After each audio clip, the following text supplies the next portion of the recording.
Olá pessoal, mais um vídeo no canal, vídeo com informações, é claro, do Flamengo, que se reapresentou nessa quarta-feira, iniciou a preparação para pegar o Fluminense na próxima semana, apenas no dia 17, ou seja, o técnico Felipe Luiz terá muito tempo para preparar o time, porém não terá os seus principais jogadores, muitos titulares, inclusive, que estão representando as suas respectivas seleções durante essa data FIFA. E Alexandro, que foi desfalque no último jogo contra o Bahia por conta de um problema muscular, será que treinou normalmente? Wesley, nós vamos trazer todas as informações sobre a reapresentação do Flamengo.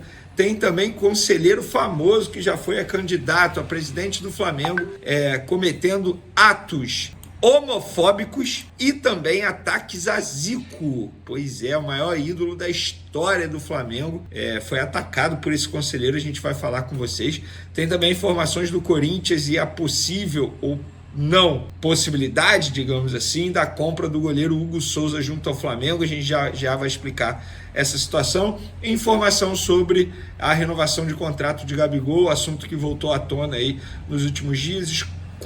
Conversei com um dirigente do Flamengo e ele me explicou a situação e a gente vai trazer aqui para vocês no vídeo de agora. Antes de mais nada, gostaria de pedir para vocês se inscreverem no canal, darem o like no vídeo, ativarem a notificação e também compartilhar o vídeo com os amigos, com as amigas e ajudar o canal a crescer cada vez mais. Conto com a sua colaboração, qualquer ajuda será super bem-vinda.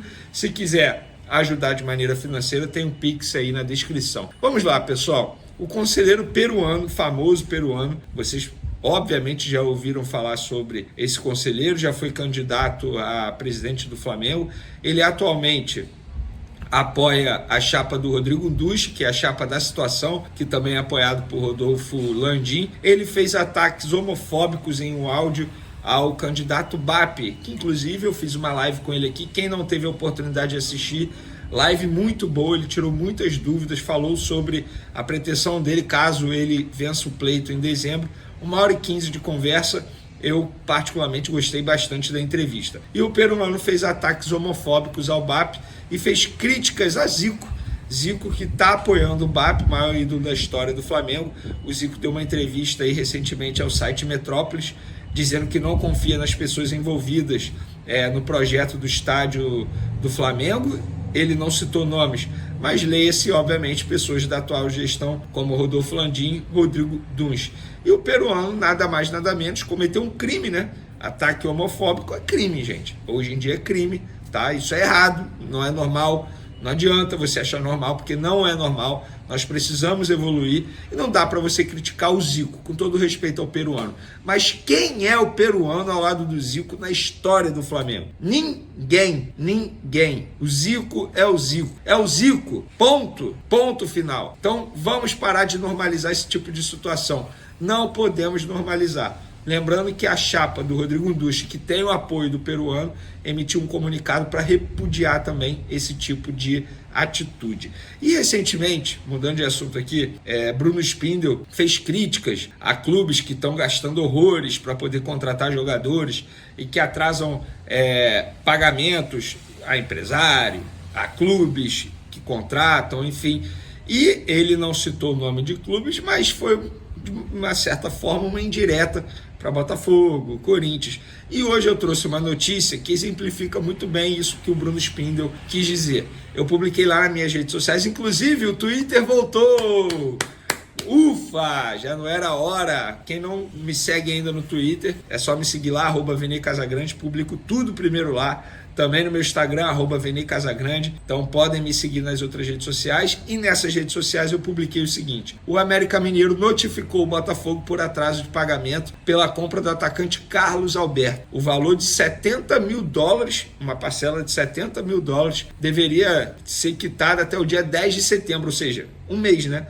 Porque hoje é dia 9, amanhã completa um mês de atraso. Mas até o momento o montante não foi pago. Eu procurei o Botafogo e o Botafogo garantiu que está negociando termos com o América Mineiro, pois tem interesse em realizar uma composição, uma vez que deseja adquirir os 40% que restam dos direitos econômicos. O Botafogo atualmente é dono de 60% desse atleta e 40% pertence ao América Mineiro.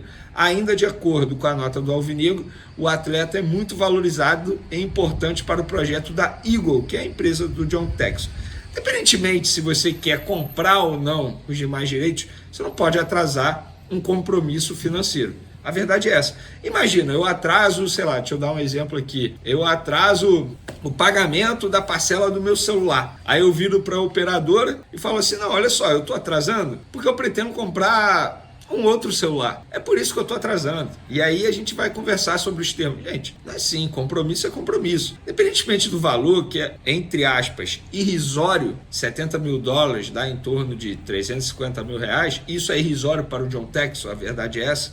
É como se fosse 7 reais para mim. Mas atrasou. E atrasa. Não pode atrasar. Não pode. E é isso que o Bruno Spindel diz. O Bruno Spindel diz, se a gente tem um compromisso que vence no domingo, na sexta-feira está na conta da pessoa, ou da empresa, ou do clube. Então é isso que o Bruno Spindel quis dizer. Agora vocês entenderam? Mudando de assunto, por falar em atraso, vamos falar do Corinthians agora.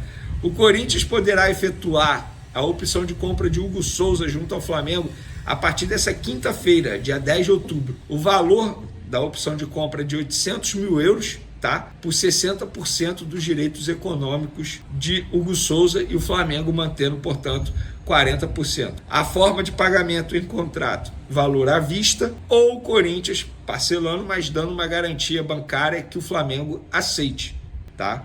Lembrando que o Hugo Souza já rendeu ao Flamengo durante esse empréstimo 200 mil euros pelo empréstimo, mais R$1 milhão pelos 2 jogos que o Hugo Souza enfrentou o Flamengo, um jogo no Campeonato Brasileiro e um jogo na Copa do Brasil. Mas o Corinthians está enfrentando novamente problemas com o patrocinador, porque o patrocinador não está regularizado, é casa de aposta, diferentemente da nossa KTO, inclusive, que é regularizada, que é confiável, mas é só para maiores de 18 anos, então jogue com responsabilidade.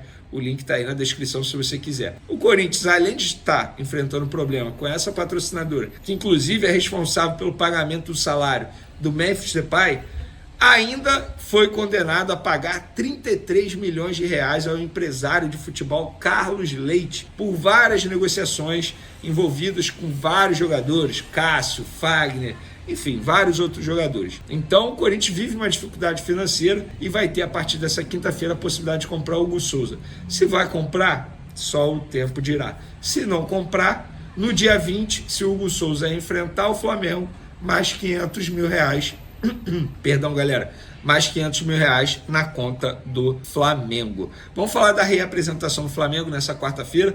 Boas notícias, Alexandre, que foi desfalque contra o Bahia por conta de problema físico, dores musculares. O Flamengo já havia dito que não era nenhuma lesão, ele ficou fazendo controle de carga, treinou em separado, porém não preocupa para o jogo do dia 17 contra o Fluminense. O Wesley, que a gente já havia dito aqui no canal que não tinha lesão, embora o lance tenha assustado contra o Bahia, a forma como ele parou o lance, botou a mão na coxa, todo mundo ficou preocupado, mas foi apenas cãibrar. A gente já havia apurado isso, trazendo a informação para vocês, e hoje na reapresentação foi confirmado, ele não tem nenhum tipo de lesão, pelo contrário, treinou normalmente, fez todos os trabalhos normalmente. Para encerrar nosso vídeo aqui, Gabigol e a renovação de contrato, assunto que voltou à tona, claro que ia voltar à tona, né? Tem dirigente do Flamengo percebendo que a torcida agora está abraçando o Gabigol, que Felipe Luiz está fazendo ele jogar, então esse dirigente do Flamengo, de maneira malandra, estratégica, o que está fazendo? Dizendo que há possibilidade de renovar. A gente não mudou absolutamente nada. Isso quem me garantiu, inclusive, foi um dirigente do Flamengo e pessoas que administram a carreira do Gabigol. Não mudou absolutamente nada. É até injusto dizer que o Felipe Luiz pediu a renovação de Gabigol. O Felipe Luiz não pode fazer isso, nem fará isso. O Felipe Luiz não vai se meter nesse tipo de situação. Ele vai dar oportunidades ao Gabigol. Se o Gabigol vai aproveitar, não vai aproveitar, se a futura gestão vai querer renovar ou não, isso o Felipe Luiz não tem como saber. Inclusive, o Felipe Luiz não sabe nem se vai continuar em 2025 no Flamengo. Pode mudar. Vai mudar o presidente, o novo presidente pode não querer o Felipe Luiz pode receber uma oportunidade para trabalhar em outro clube e topar. O Felipe Luiz não sabe se continuará em 2025, embora tenha contrato até dezembro de 2025. Então, dito isso, galera, essa história do Gabigol não passa de lorota. Você, torcedor, que está caindo nessa lorota, está perdendo seu tempo. Com o auxílio de muletas e já começando a apoiar o pé no chão, será que Luiz Araújo tem chances de voltar a campo pelo Flamengo em 2024? Vamos entender a situação.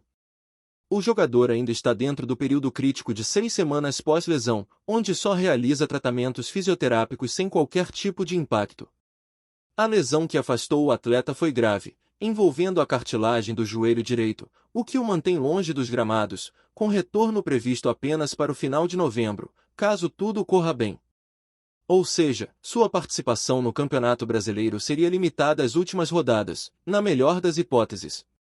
A lesão aconteceu em 15 de setembro, durante o primeiro tempo do clássico contra o Vasco, que terminou empatado em 1-1.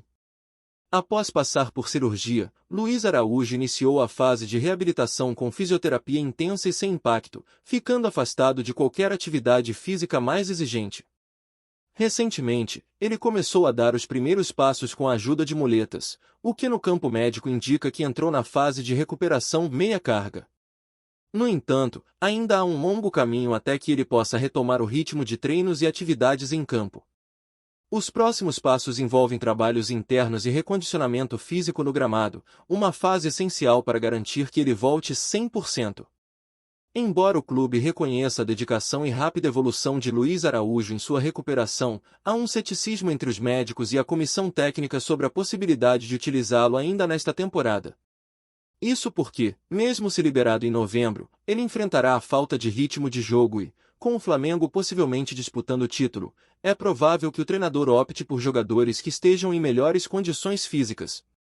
Antes da lesão, Luiz Araújo, de 28 anos, vivia um excelente momento em sua carreira. Com 50 jogos disputados na temporada, ele se destacava como um dos principais assistentes do time, com 10 assistências, além de ter marcado 6 gols. Sua ausência é sentida, e sua recuperação será acompanhada de perto tanto pelos torcedores quanto pela comissão técnica do Flamengo, que esperam por seu retorno em um momento crucial da temporada.